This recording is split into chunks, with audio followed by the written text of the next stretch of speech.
নাম আজিজুর রহমান সজল। আমি ঢাকা বিশ্ববিদ্যালয় ফিন্যান্স বিভাগ থেকে সদ্য গ্রাজুয়েশন কমপ্লিট করলাম।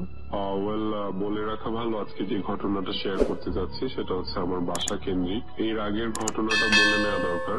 2008 সালের দিকে আমাদের বাসায় একজন ভাড়াটি আসে, যার নাম আমরা তাকে তাজুল আঙ্কেল বলে চিনতাম। তো ওনার ব্যবহার, আচার আচরণ খুবই অদ্ভুত ছিল। অদ্ভুত বলতে স্বাভাবিক মানুষের মতো না। হঠাৎ করে চোখগুলো বড় করে আমাদের ভয় দেখাতো, বা হঠাৎ করে গাছে উঠে যেত, হঠাৎ করে এখানে চলে যেত, হঠাৎ করে দেখা যেত যে আমাদের বাসায় একটা করই গাছ আছে, করই গাছের উপরে উঠে বসে ভাত খাচ্ছে। সেরকম অদ্ভুত অনেক বিহেভিয়ার ওনার মধ্যে লক্ষ্য করা গেল। তো একদিন হঠাৎ করে কি হলো, ওনার স্ত্রী আমাদের বাসায় এসে অনেক চিৎকার করে বলতে লাগলো আমার বাবাকে যে চাচা আসেন, আমার হাজবেন্ড যেন এমন করতেছে। তো উনি অজ্ঞান হয়ে যায় বা এরকম কিছু। তখন আমরা বুঝতে পারলাম যে উনি পজেসড ছিল।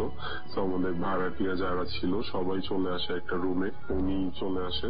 তো ওনাকে পজেসড করে। ওনার ভয়েসটা রাতারাতি চেঞ্জ হয়ে একটা মহিলার ভয়েস আমাদের সবাইকে সালাম দেওয়া হলো। আমরা কথা বললাম, আমার বাবা কথা বললো। তো অনেকে অনেক কিছু জানতে চাইলো, সে বলল। বলে যাওয়ার আগে ওই তাজুল আঙ্কেলের পজেস করা ওই পরীটা আমাদের এটা বললো যে আমাদের বাসায় অনেক বেশি রকমের একটা সমস্যা আছে। এখন কি রকম সমস্যা আমার বাবা যখন জানতে চাইলেন, তখন বলা হলো যে আমাদের বাসার উপর দিয়ে জিন বা পরীদের চলাচলের একটা রাস্তা আছে। আমরা যেন কখনো তাদের ডিস্টার্ব না করি, তাহলে আমাদের ক্ষতি হতে পারে। আর যদি ডিস্টার্ব না করি তাহলে তারা আমাদের কখনো কোনো ক্ষতি করবে না।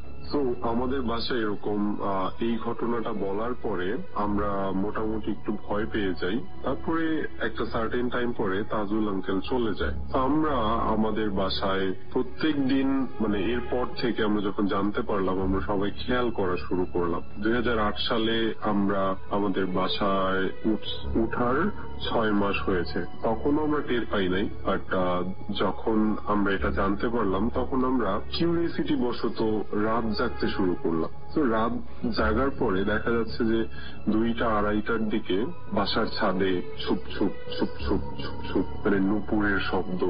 কখনো হয় না এরকম যে লোহার রড মাটিতে রেখে একজন হাত দিয়ে ধরে টেনে টেনে নিয়ে যাচ্ছে, একটা গড় গড় গড় গড় গড় গড় একটা সাউন্ড হচ্ছে লোহার। সেরকম অদ্ভুত রকমের শব্দ, সাউন্ড আমরা শুনতেই থাকি। তো এই ব্যাপারগুলো আমাদের কাছে নর্মাল হয়ে যায়। আমরা এখন পর্যন্ত এরকম শব্দ, সাউন্ড সব প্রত্যক্ষ করতে থাকি, আমি শুনতে পারি। তো এইগুলো কোনো সমস্যা হয় না। একদিনের ঘটনা যেটা শেয়ার করার জন্য আজকে রেকর্ডিং পাঠানো, সেটা খুবই রিসেন্ট একটা ঘটনা এন্ড খুবই অদ্ভুত ছিল আমার সাথে। আমি এটার কোনো ব্যাখ্যা আসলে পাইনি। সেটা হচ্ছে, আমি একদিন রাতে মুভি দেখে ঘুমালাম। আমার মনে আছে খুব জনপ্রিয় একটি মুভি আমাদের সার্ভারে আসেন, আমি দেখার পরে ঘুমালাম, স্পষ্ট মনে আছে। ঘুমানোর পরে আমি ফিল করতে থাকলাম যে আমার কাঁধে প্রচন্ড ব্যথা হচ্ছে। তো স্বভাবতই ব্যথার জন্য আমি ঘুম ভেঙে গেল। আমার ঘুম ভেঙে যাওয়ার পর আমি আবছা আলোতে তাকালাম, দেখলাম যে তারা দেখা যাচ্ছে, তারা, আকাশের তারা। তারপরে আকাশও দেখা যাচ্ছে। আমি না বুঝতে পারছি না যে কি হচ্ছে। তারপরে আমি হঠাৎ করে একটু যেন চোখ কচলালাম। চোখ কচলানোর পরে একটু স্পষ্ট ভাবে কনসিয়াসলি তাকানোর চেষ্টা করলাম।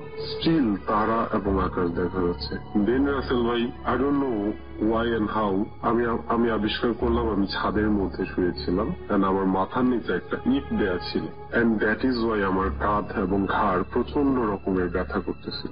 এবার বলে রাখা ভালো, আমার কোনো স্লিপ ওয়াকের কোনো অভ্যাস বা কিছু ছিল না। এন্ড তারপরে আমি উঠলাম। আমার হাতে সবসময় ঘড়ি থাকতো, একটা ডিজিটাল ওয়াচ। তো আমি ঘড়িতে তাকালাম, দেখলাম 3:30টার মতো বাজ। আমি প্রচন্ড রকমের ভয় পেয়ে গেলাম। আমি দৌড়ে ছাদ থেকে নিচে নামলাম। নিচে নেমে আমি ভাবলাম যদি আমি ঘুমের মধ্যে চলে এসে থাকি দরজাটা খোলা থাকবে, বাট দরজাটা ভেতর থেকে লক ছিল। রাসেল ভাই, এটার ব্যাখ্যা আমি আজ পর্যন্ত পাইনি। এটা হচ্ছে আমার সাথে ঘটে যাওয়া 3-4 মাস আগের ঘটনা।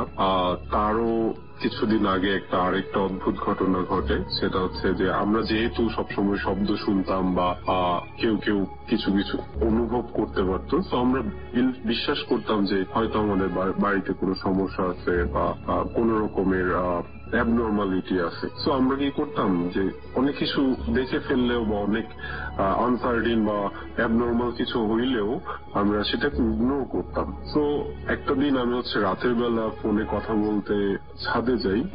ইটস অলমোস্ট 1টা-1:30 এরকম বাজে। আমি ফোনে কথা বলতে যাই। তো ছাদে যাওয়ার পরে আমি কথা বলার 5 মিনিট পর দেখতে পেলাম কোনো বাতাস নাই, কিছু নাই। আমাদের ছাদের যে এক্সট্রা রড গুলা বা মানে উপরে আরেক তালা বাড়ানোর জন্য যে কিছু রড থাকে যেগুলো ইউজ করা হয় পরে যখন বাড়ি বানানো হবে, আরো বড় করা হবে, তো উপরের এই রড গুলা টং টং টং টং করে কাঁপতে থাকে, টং টং টং টং করে কাঁপতে থাকেন, অনেক বেশি পরিমাণে কাঁপতে থাকে, যেটাকে স্বাভাবিক কাঁপুনি মনে হবে না যে বাতাসের জন্য কাঁপছে। রাসেল ভাই বিশ্বাস করবেন না, আমার ভেতরটা পুরো নড়ে উঠে। আমি ভয়ে জাস্ট কিছু করতে পারি না, জাস্ট ফোনের ওই পাশে আমি ফোনের মধ্যে এমন একটা ভাব করতে থাকি, ফোনে কথা বলতে বলতেই বলতে থাকি যে আর 5 মিনিট, আর 5 মিনিট পরেই চলে যাব। তো যখনই আমি বললাম যে আর 5 মিনিট পরে চলে যাব, শব্দ বা বাতাসে এই রড গুলো নড়া বন্ধ হয়ে গেল। আমি কথা বলতে থাকলাম। কারণ আমি যেহেতু বুঝতে পারলাম যে